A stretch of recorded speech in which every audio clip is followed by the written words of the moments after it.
My parents kicked me out with nothing but a phone and said my brother deserved my future. They gave him my college fund, my car, and my room. 4 years later, he walked into a job interview for my team, so I calmly picked up my pen and showed him exactly what that future cost. This is where the story truly begins, and you won't want to miss what happens. Make sure you're subscribed to see it through to the end. We're always curious. Where in the world are you all watching from today? Let us know in the comments. The thin paper gown did nothing to stop the chill of the exam room. I sat on the edge of the paper-covered table, my hands clasped so tightly my knuckles were white.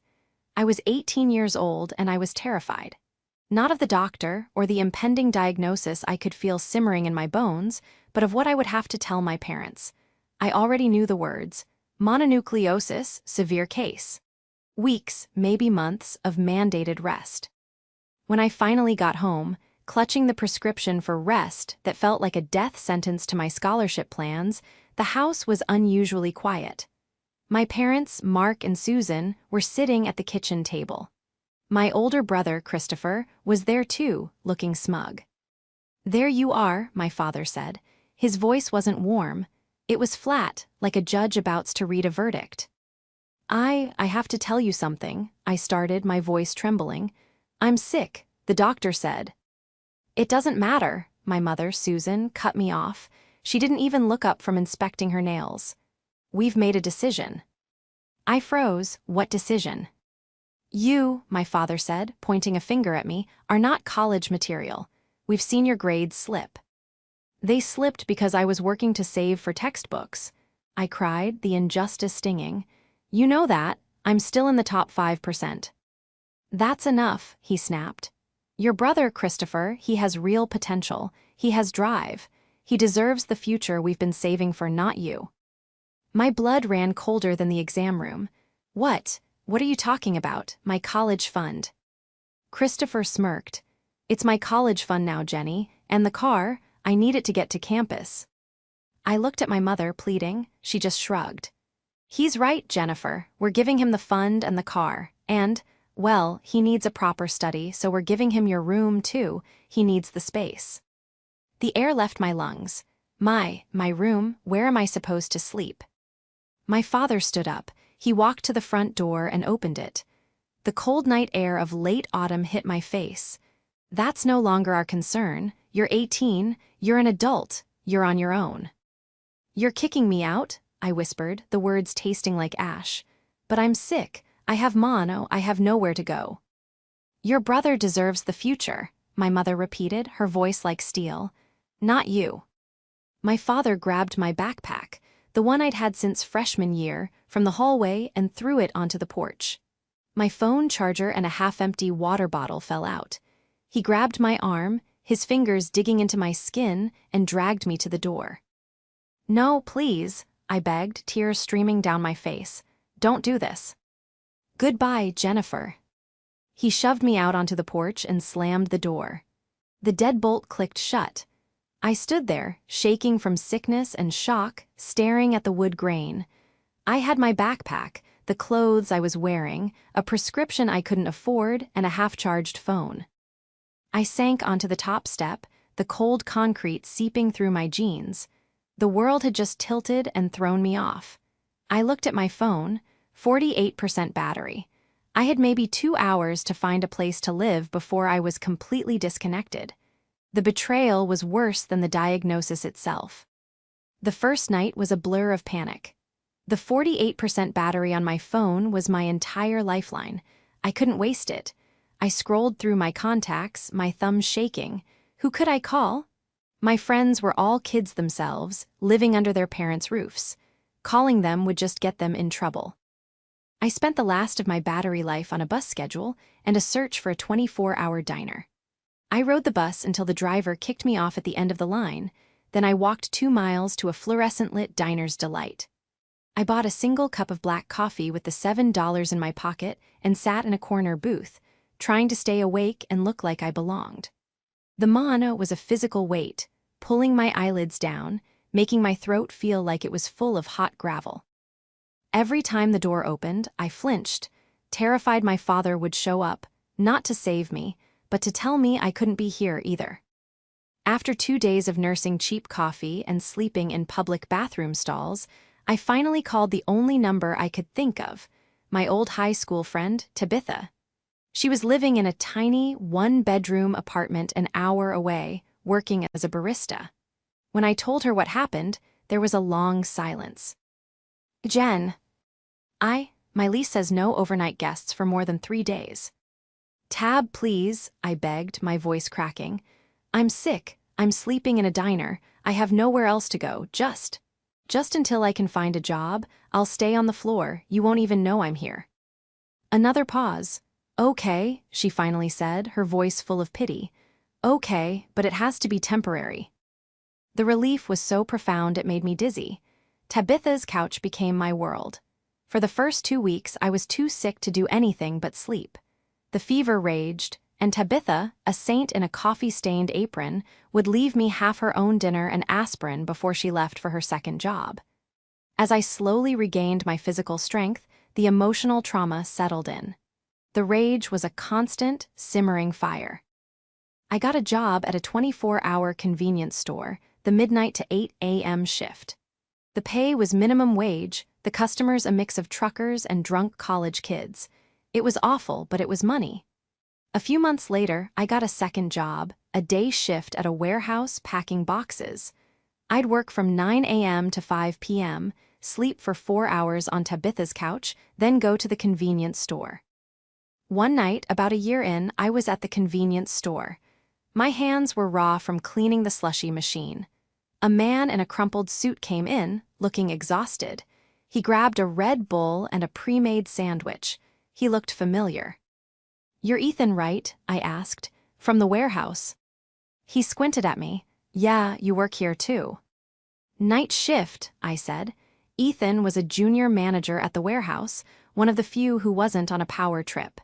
He was always quiet, just did his work. "You look tired," he said, not unkindly. "This is my second job," I admitted, trying to save up. "For what?" "An apartment, and I'm teaching myself to code online. I use the computers at the library when it's open." Ethan looked at me with a new respect. "Code? What language?" "Python first. Now I'm moving into C++ and SQL." He nodded, impressed. "Keep at it, you're smart, smarter than that warehouse." He became a small, bright spot in my grim routine.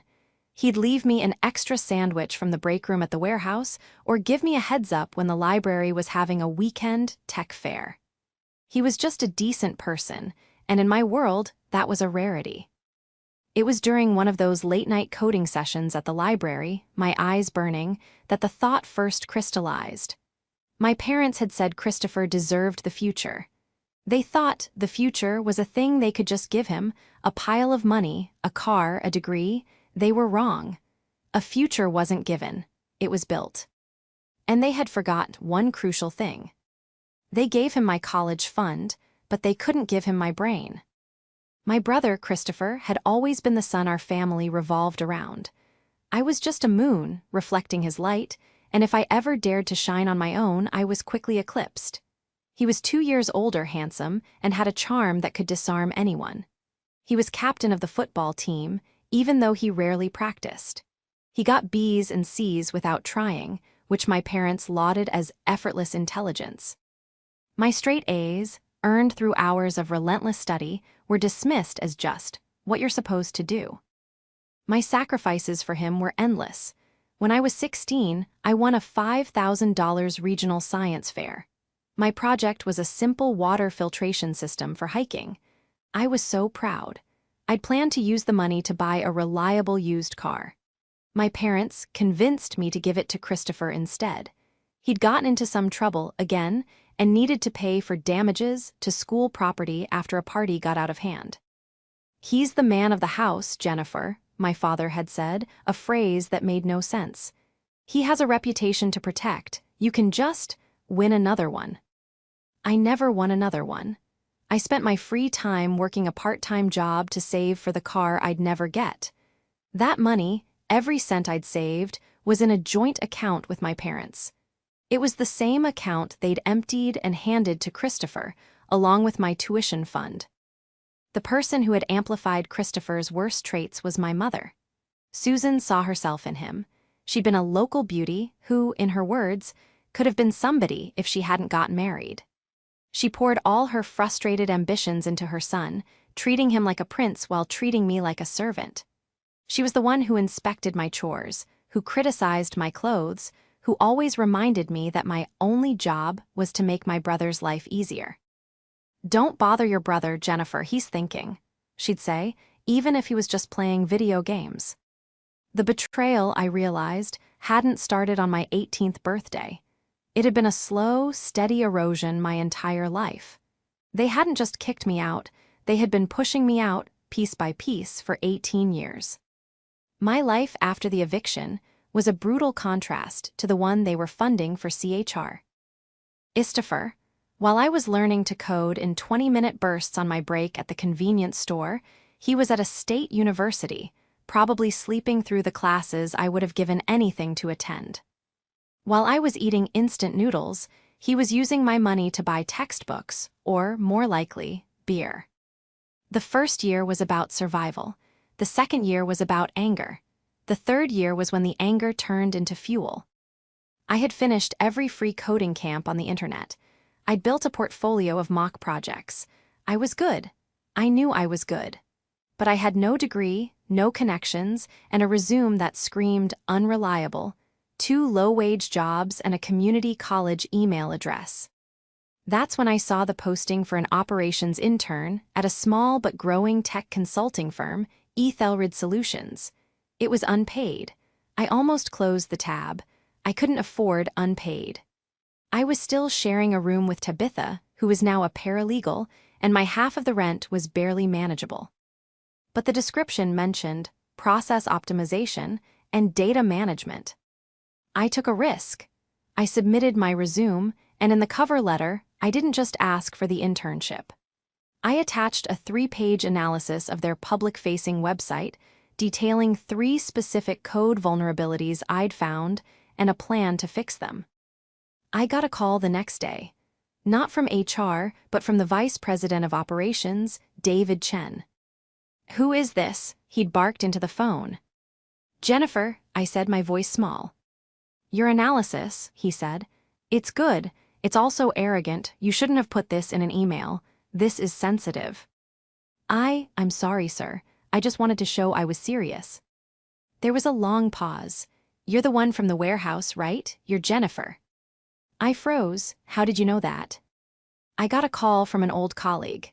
Ethan said his best warehouse packer was a secret coding genius and that if I was smart, I'd poach you before Google did. He sent me your resume last week." This little stunt just confirmed what he said. "Don't come in for the internship. It's a waste of time. Come in tomorrow at 9 a.m. We'll find a paid position for you, junior analyst. Don't be late." He hung up. I stared at the phone. Ethan, he had done that for me. That was the day my life changed. That was the day the future my parents tried to give away began to find its way back to me. My ascent at AITA Solutions was fast, not because I was a prodigy, but because I was relentless. I hadn't just survived. I'd learned to outwork, outthink, and outlast everyone. The corporate world wasn't a library or a convenience store, but the core principle was the same. Find the problem, solve it, and move to the next one. While others were networking at happy hours, I was automating their jobs. David Chen was a true mentor. He was tough, demanding, and saw my desperation as a tool, not a weakness. "You're hungry, Jennifer," he told me during my first-year review. "Good, don't ever get full." He promoted me from junior analyst to team lead within 18 months. By my 3rd year, I was a senior team lead, managing the entire intake and optimization team for our biggest clients.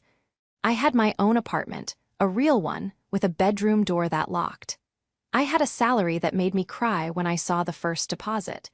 I had finally built a life. Tabitha was my biggest cheerleader. We'd have dinner once a week, and she'd marvel at my transformation. "You're a different person, Jen," she said, sipping her wine. "I'm the same person," I told her. "I just have a real mattress now." But she was right. I was different. The fear was gone. The constant, gnawing anxiety of where will I sleep had been replaced by a cold, sharp confidence. One Tuesday morning, David Chen called me into his office. "Close the door," he said. I sat down. His expression was unreadable. "We've got a new contract with a mid-level logistics firm.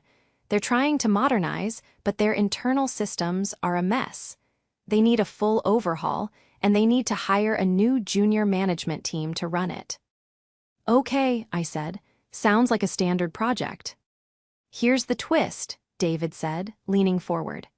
"They don't trust their own HR to find the right people. They're outsourcing the entire hiring process for that team to us. They want us to build the job descriptions, run the interviews, and give them a final, vetted list of candidates. Outsourcing hiring, that's unusual." "It's smart," he said. "They know their internal rot is a people problem. They want fresh blood, picked by people who actually know tech, and you are going to lead it. You'll have final say on every candidate who gets passed to the client." I felt a surge of pride. This was a huge responsibility. "I'm on it, David." "Good, the resumes start coming into your portal today. I want your first-round picks by Friday." I spent the next 2 days buried in resumes. It was a parade of mediocrity, kids with shiny degrees and zero real-world skills. I was ruthless. I rejected anyone who hadn't held a job for more than a year, anyone whose skills section listed Microsoft Word. On Thursday afternoon, I was on my 100th resume. I clicked Next and idly sipped my coffee. The name on the screen made the coffee go down the wrong way. Christopher, my last name. I choked, spraying coffee over my keyboard. I stared, my heart hammering against my ribs. It couldn't be, but it was. My brother, the golden child, the one who deserved the future. His resume was pathetic. He'd graduated, a year late, with a 2.7 GPA in business management. His work history was a joke: assistant manager at a sporting goods store for 6 months. Summer intern at an uncle's insurance office. There was a full 2-year gap between his graduation and now. He was applying for a junior project manager role. A role he was, by any objective measure, ridiculously unqualified for. My first instinct was to hit reject. To delete the file and pretend I'd never seen it. It would be easy, no one would ever know. But then I looked at the resume again, the sheer arrogance of it. He was applying for a job he hadn't earned, just like he had been given everything else. A slow, cold idea began to form. A trap, not a trap of my making, but one he was walking into all on his own. My leverage wasn't just my success, it was the process itself. The professional, objective, multi-step interview process I had designed. I didn't hit reject. I looked at the calendar. I scheduled his first-round interview for the following Monday at 10 a.m., and I assigned myself as the interviewer. The weekend was the longest of my life. I told no one. Not Tabitha, not David. This was mine. I prepared for that interview like I was preparing for a board meeting. I reviewed the project specs. I reviewed the other qualified candidates. And I reviewed Christopher's laughably thin resume, marking it up with red ink. I memorized his education, his job history, and the massive, gaping hole where his future was supposed to be. I was calm. I was terrifyingly calm. This wasn't revenge. This was quality control. On Monday at 9:50 a.m., I sat in my office, a minimalist space with glass walls overlooking the city. At 9:58, my assistant buzzed me. "Ms. Jennifer, your 10 a.m. is here." "Send him in," I said, my voice even. The door opened, and there he was. Christopher was thicker than I remembered, his boyish charm replaced with a soft, unearned confidence. He was wearing an ill-fitting suit, one that looked like it had been bought for a funeral and never tailored. He walked in, his smile plastered on, hand outstretched, not even looking at me. "Hello," he said, oozing false bravado. "Great to be here, you must be." He looked up, his eyes met mine. The smile didn't just vanish, it shattered. His face went chalk white. His outstretched hand froze in the air, then dropped to his side as if it had been burned. "Jen," he whispered. He looked around the office, at the nameplate on my desk, at my tailored blazer. "What? What is this? Is this a joke? Where's the real manager?" I didn't smile. I didn't stand. I simply gestured to the chair opposite my desk. "Please sit down, Mr. My last name," I said, my voice a perfect, professional monotone. He stumbled into the chair, his eyes wide with disbelief. "Jenny, what are you doing here? You're the interviewer." "I am the senior team lead for this project, yes," I said. I picked up my pen and clicked it. The sound was like a gunshot in the silent room. "This is your interview for the junior project manager position. Shall we begin?" "But how?" he stammered. Mom and Dad said you were working in a store. They said you were struggling." "We are not here to discuss my history," I said, my voice hardening. "We are here to discuss your qualifications. Let's start with your resume." I held it up. "It says here you graduated with a 2.7 GPA in business management. Can you explain why you believe that GPA reflects an aptitude for a high-pressure, detail-oriented role?" Christopher gaped, his brain clearly unable to process the situation. It was a good school. Everyone knows the grades are hard there." "I see," I said, making a note. "And this 2-year employment gap since graduation. Can you walk me through what you were doing during that time?" I was networking," he lied poorly. "I was exploring options, taking a sabbatical." "A sabbatical," I repeated, my pen scratching on the paper. "For 2 years, must have been very refreshing. And before that, assistant manager at a sporting goods store. What were your key performance indicators in that role?"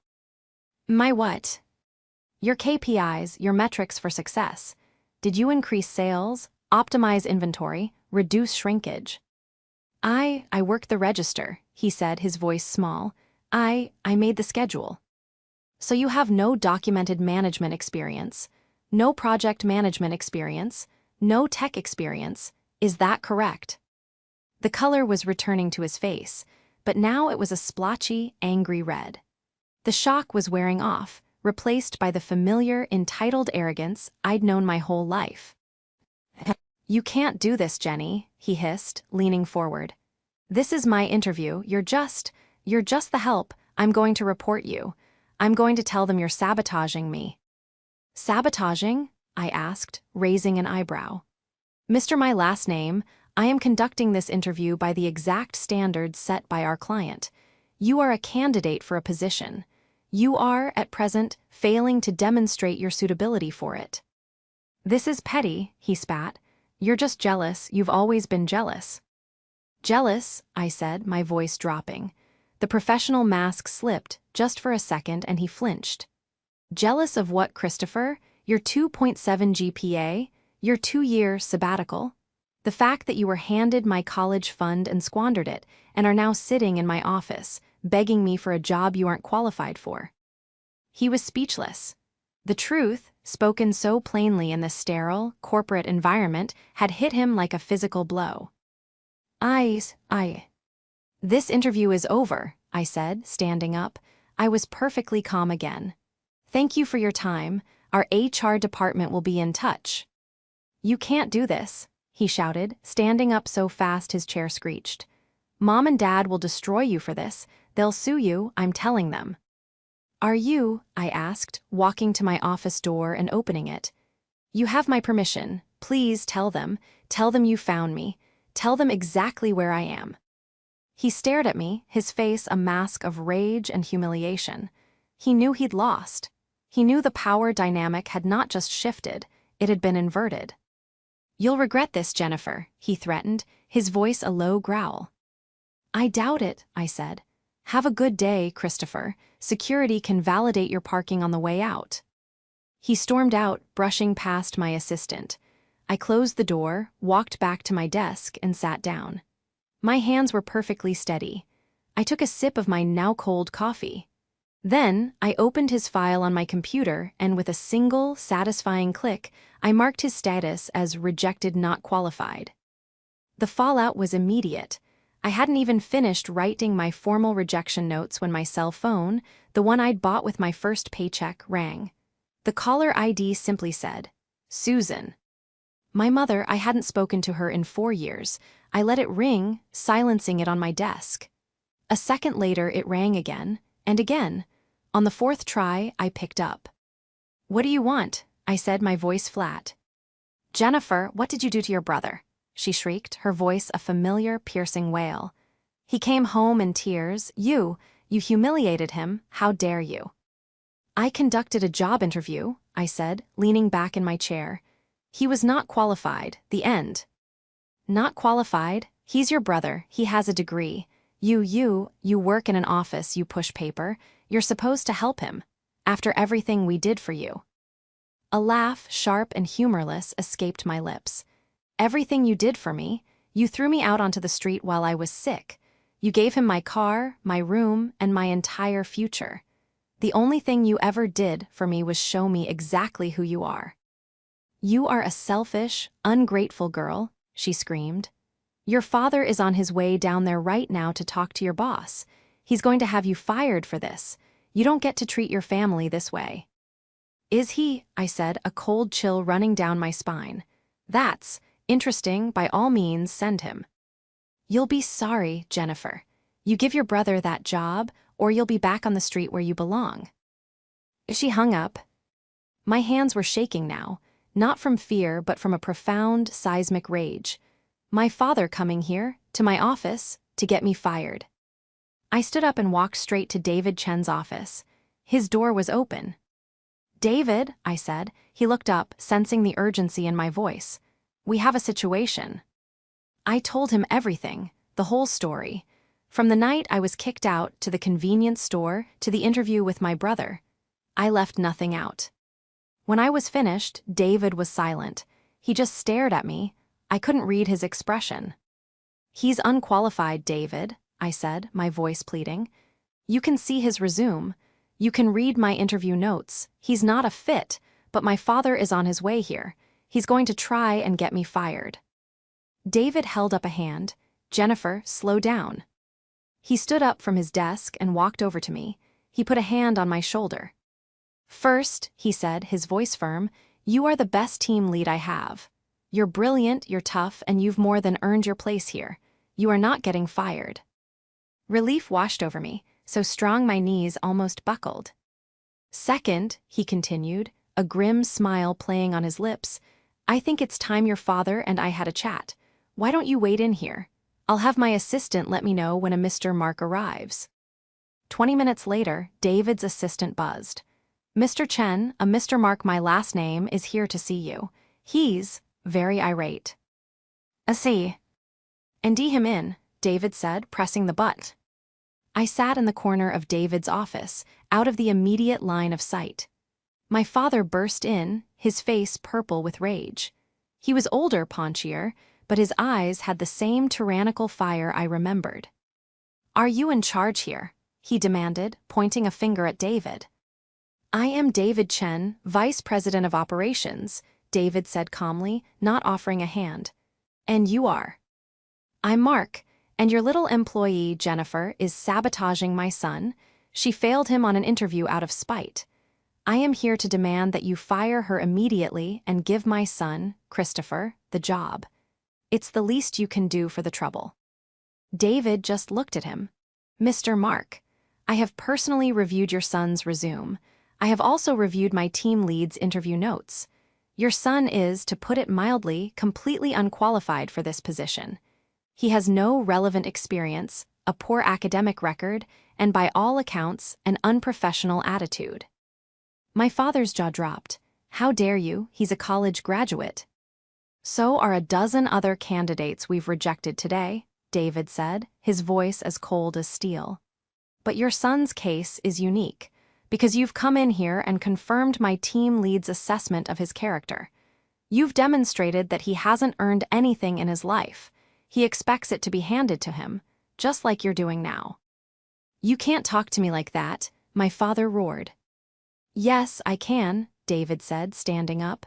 "This is my office, and you are trespassing. Now let me tell you what is going to happen. My team lead, Jennifer, who I am told you threw out of your house with nothing, has built a career here through sheer talent and hard work. She is one of my most valuable assets. Your son is not. If you or any member of your family contacts her, or me, or anyone at this firm again, I will not hesitate to file a restraining order for harassment. If you set foot in this building again, I will have you removed by security. Am I clear? My father was speechless. He was sputtering, his face a mottled red and white. He had come in expecting to bully some spineless manager, just as he had bullied me his entire life. He had run headfirst into a man he couldn't intimidate. This isn't over, he stammered, his threat hollow. Oh, I believe it is, David said. Now get out. My father looked at David, then at me, standing in the corner. His eyes were full of a hatred so pure it was almost beautiful. He said nothing. He just turned and fled the office. David watched him go, then turned to me. You okay? I let out a breath I felt like I'd been holding for 4 years. Yeah, I said, a real smile spreading across my face. Yeah, David, I'm great. The silence from my family for the next few days was absolute. It was a loaded, angry silence, the kind I knew meant they were regrouping. My father and mother were bullies, and bullies don't give up after the first punch. Christopher, I knew, was at home, his pride shattered, and my parents would be trying to figure out a new angle. David had HR flag their names in our system. Any communication from them was to be routed directly to him and legal. I felt safe, protected, but I also knew it wasn't over. The true victory wasn't just in denying Christopher the job, it was in making them understand that the power dynamic was permanent. The opportunity came a week later, in an unexpected form. Ethelred Solutions was hosting its annual Next Generation in Tech Gala.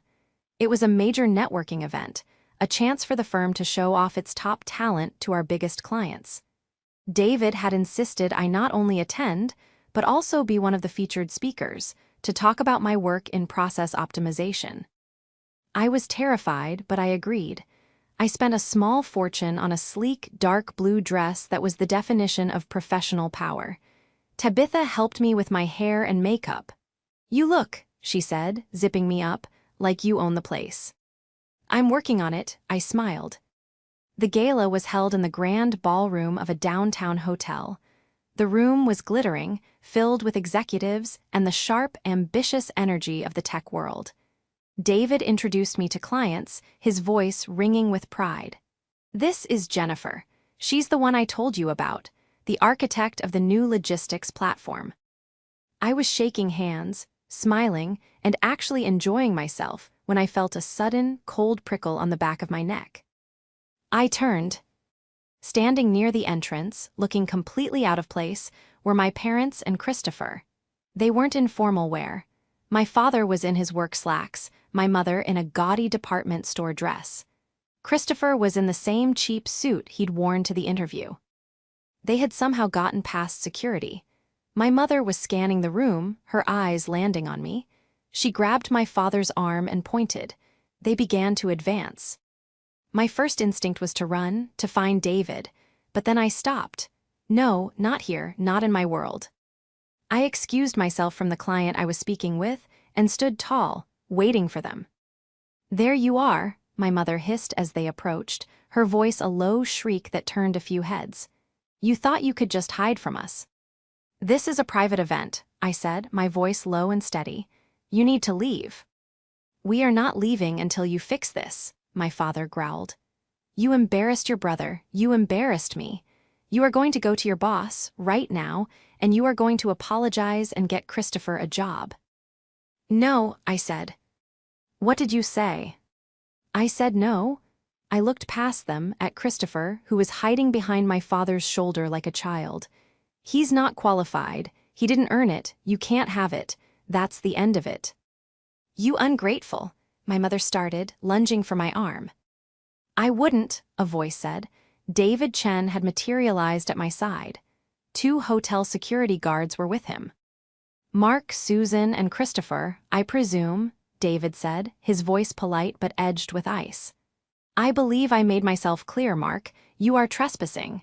Security, please escort these people out." "No," my mother shrieked, her voice cracking with desperation. "You can't, he's our son, she owes us, we gave her everything." This was it, the moment. All the executives, all the clients were watching. This was the public showdown. I stepped forward. I looked at my mother, her face twisted in rage, and I felt nothing but a cold, clear pity. "Everything?" I asked, my voice carrying in the suddenly quiet ballroom. "Let's be clear about what you gave me. On my 18th birthday, you threw me out of your house because I was sick. You told me, and I quote, 'Your brother deserves the future, not you.' You gave him my $50,000 college fee. ND, you gave him my car.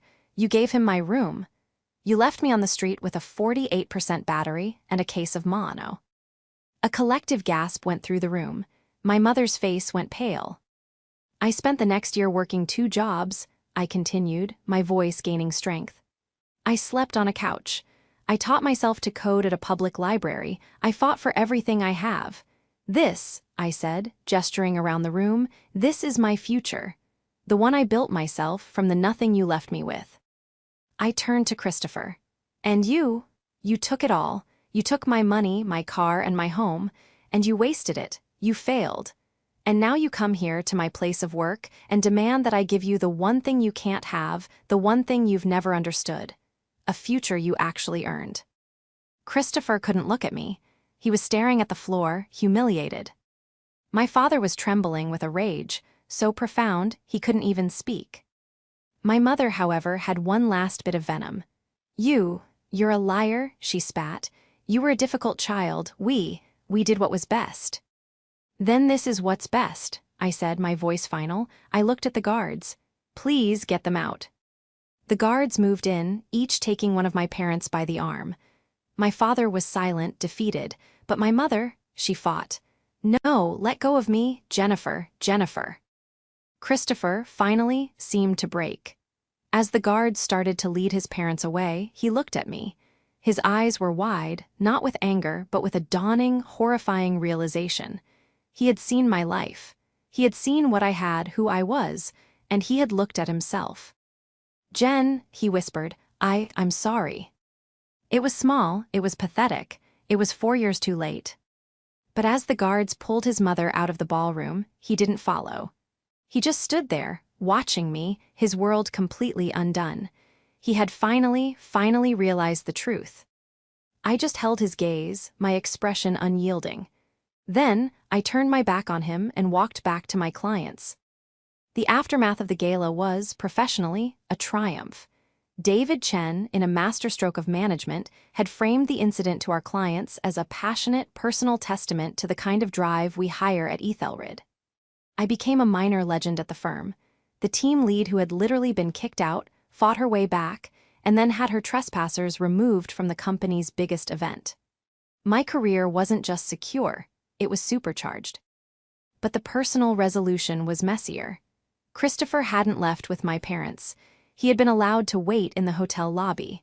After the gala, as I was waiting for my car, he approached me. He looked smaller than I'd ever seen him.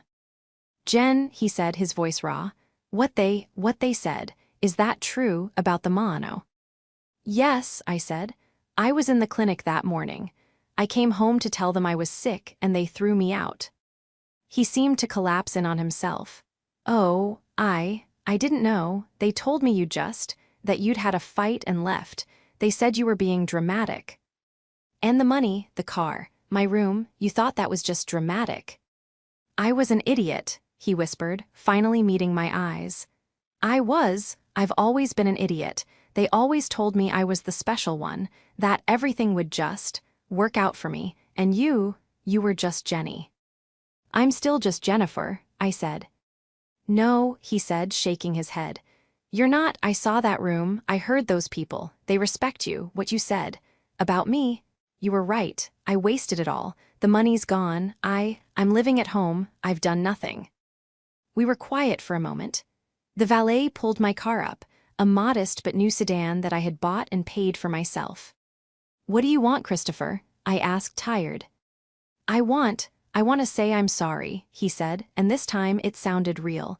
And I want to ask you, what do I do? I looked at my brother. The golden child, now tarnished and lost. I could have been cruel. I could have told him to go work the midnight shift at a convenience store. But I didn't. You stop blaming everyone else, I said, opening my car door. You get a job, any job, you show up on time, you work hard, you apologize to the people you've hurt, and you build a life. Not one that's given to you. One that you earn, that's it. That's the whole secret. He nodded, absorbing the words. Can I call you sometime? I paused. You can text me in 6 months if you're still at that job. I got in my car and drove away, leaving him on the curb. My parents, I heard, were a different story. My father, humiliated, was forced into early retirement from his mid-level management job after rumors of the gala incident, which had been witnessed by one of his company's biggest clients, made their way back to his superiors. My mother, with her world shattered, became a recluse. They had lost their golden child's future, and in the process had destroyed their own. I never did he. R from Christopher's text. But about a year later, Tabitha, who is now in law school, sent me a link. It was a LinkedIn profile. Christopher, my last name. He was a logistics coordinator at a small shipping company. It wasn't a glamorous job. It was an entry-level grinder job, but below it, it said Employee of the Month August. I smiled, a real genuine smile. I was in my new office, a corner one this time when David Chen stopped by. Big news, he said. The client from the gala, they're offering us the full, permanent contract for their entire national logistics chain, and they're insisting you lead the project. It was the biggest contract in our firm's history. It was my future, solidified. I'll get started on the brief, I said, pulling out a fresh legal pad. As David left, I looked out my window at the city. It had taken 4 years of grinding, relentless work, but I was finally here. My parents were right about one thing: my brother and I couldn't both have the future they'd planned. He had been given the map, the car, and all the supplies, but I was the one who knew how to drive.